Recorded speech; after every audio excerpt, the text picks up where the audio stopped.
WhatsApp people, कैसे हैं आप सब? ठीक ठाक हैं? It's me Hamzain, you are watching HD Reacts. Welcome back to the channel. उम्मीद करता हूँ अच्छे होंगे, खैर खैरियत से होंगे, एंजॉय कर रहे होंगे। और हम बात करने वाले हैं ब्रिक्स की, और ब्रिक्स में शामिल होने वाले नए कंट्रीज़ की।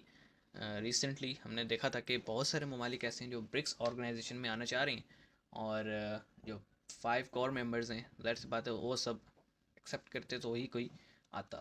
तो कहा यह जा रहा है कि सऊदी अरब हो गया और अरब नेशंस बहुत सारी जो हैं वो ब्रिक्स में जो है इंडक्ट हो चुकी हैं। तो ये वीडियो देखते हैं, इंडिया प्लस से है, और देखने के बाद ही कोई कमेंट कर पाएंगे, क्योंकि बहुत ज़्यादा डिटेल मुझे इस न्यूज़ की है नहीं, तो मैं इंट्रो में कोई कमेंट नहीं कर सकता। बट देखते हैं। एक बात सुनने में आई है कि जो सार्क कंट्रीज़ हैं साउथ एशिया की, ऑलमोस्ट वो सारी ब्रिक्स में है सिवाय पाकिस्तान और अफगानिस्तान के।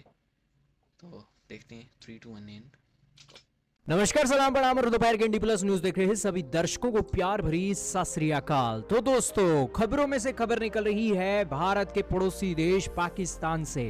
भारत और पाकिस्तान के जो एक देश के लीडर हैं वो आपस में लड़ाई कर रहे हैं ब्रिक्स समिट को लेकर। दोस्तों, बिजनेस स्टैंडर्ड का आपके सामने आर्टिकल चल रहा है जिसके अंदर न्यूज की पुष्टि की गई है कि ब्रिक्स की मेंबरशिप को लेकर भारत और पाकिस्तान एक बार फिर से आमने सामने आ सकते हैं और भारत पाकिस्तान की बिड को फिर से रिजेक्ट कर सकता है। दोस्तों, मामला क्या है? मामले को जानने से पहले ब्रिक्स के बारे में जानिए। ब्रिक्स दोस्तों 5 देशों का एक ग्रुप था, और ब्रिक्स की फुल फॉर्म जानने से पहले आप जानिए ये काम क्या करता है। ये काम करता है दुनिया के अंदर जो इमर्जिंग इकोनॉमीज हैं, एक तो विकसित देश है, एक विकासशील देश है। वो विकासशील देश इन्होंने अपना एक ग्रुप बना लिया। जैसे G7 देश है ना, ये सारे के सारे विकसित देश हैं, और उसकी टक्कर में इन्होंने ब्रिक्स बना लिया, जिसके अंदर रशिया है, चाइना है, इंडिया है, साउथ अफ्रीका है, ब्राजील है। तो ये ग्रुप बन गया। तो फिर रशिया यूक्रेन की वॉर शुरू हुई, तो इन्होंने कहा कि क्यों ना यार इस ग्रुप को बड़ा किया जाए और G7 को टक्कर दी जाए। तो इन्होंने 5 और देशों को इसमें एंट्री करने का न्योता दिया। हालांकि देश तो 6 थे, लेकिन एक देश ने कहा कि हम ब्रिक्स के अंदर एंट्री नहीं होंगे, और वो देश अर्जेंटीना था।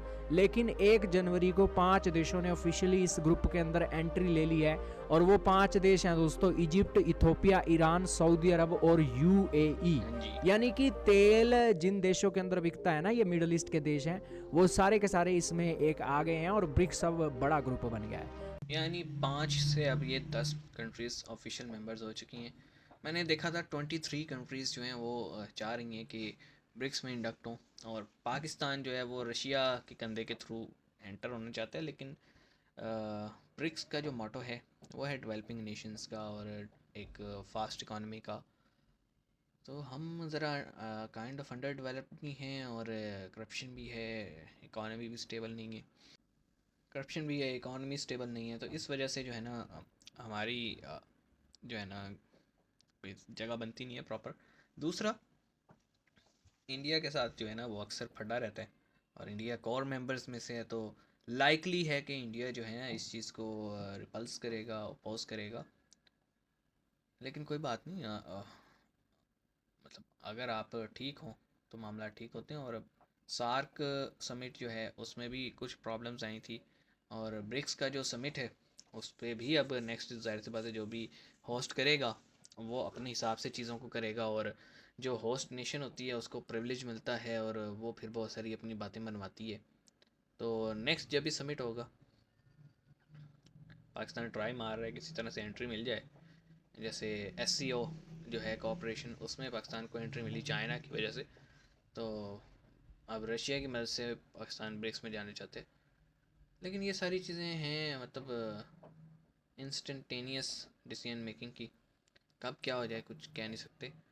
लॉन्ग टर्म तो चीज़ें बाद में ही देखी जाती हैं। आप क्या कहेंगे इस बारे में? कमेंट सेक्शन में बताइएगा। मिलेंगे नेक्स्ट वीडियो में, अपना ख्याल रखिएगा। सी यू गाइस।